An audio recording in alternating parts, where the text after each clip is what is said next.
United Arab Emirates UAE దేశంలోని 7 ఎమిరేట్స్లలో Dubai ఒకటి. మిగిలినవి అబుదాబి, షార్జా, అలైన్, రాస్ అల్ ఖైమా, పుజైరా, అల్ క్వైన్ మొదలైనవి.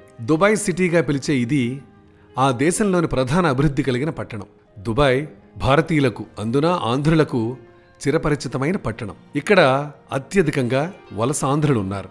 డిసెంబర్ 2, 1971న అబుదాబి మరియు మిగిలిన 5 ఎమిరేట్స్ దుబాయ్తో కలిసి యునైటెడ్ అరబ్ ఎమిరేట్స్ అనే సమూహ దేశంగా ఏర్పడ్డాయి.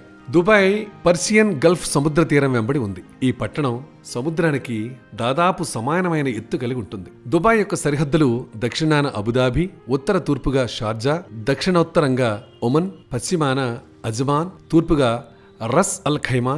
దుబాయ్ పట్టణాన్ని కొంత చుట్టినట్టుగా హత్తా పర్వత శ్రేణి ఉంటాయి. 2006 జనాభా లెక్కలను అనుసరించి దుబాయ్ యొక్క జనాభా 14,22,000. అందులో పురుషులు 10,70,000, స్త్రీలు 3,49,000.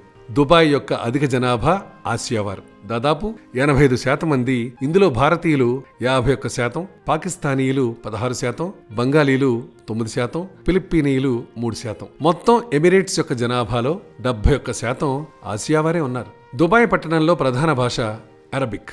అరబిక్ కాకుండా పర్షియన్, మలయాళం, ఆంగ్లం, హిందీ, తెలుగు, ఉర్దూ, బెంగాలీ అధికంగా మాట్లాడతారు. దుబాయ్ అనేది ప్రసిద్ధమైనటువంటి టూరిస్ట్ స్పాట్. ఇక్కడ ఉన్న జబెల్ అల్ పోర్ట్ 1970లో నిర్మించబడింది. ఇది ప్రపంచంలోనే మనుషులతో నిర్మింపబడిన అతిపెద్ద పోర్ట్. దుబాయ్ మీడియా, కంప్యూటర్, సమాచార రంగాలలో కూడా అభివృద్ధి కలిగిన నగరం. ఇదండి దుబాయ్కి సంబంధించిన సమాచారం. ఇలాంటి ఎన్నో ఆసక్తికరమైనటువంటివి, అద్భుతమైనటువంటి అంశాలు మీరు తెలుసుకోవాలి, చూడాలి అనుకుంటే ఏం లేదండి, సింపుల్గా మీరు చేయాల్సినల్లా మా ఛానల్ని సబ్స్క్రైబ్ చేసుకోవడం. తీరా కార్యక్రమాలన్నీ చూశాక మీ సలహాని, సూచన ఇవ్వడం మాత్రం మర్చిపోకండి.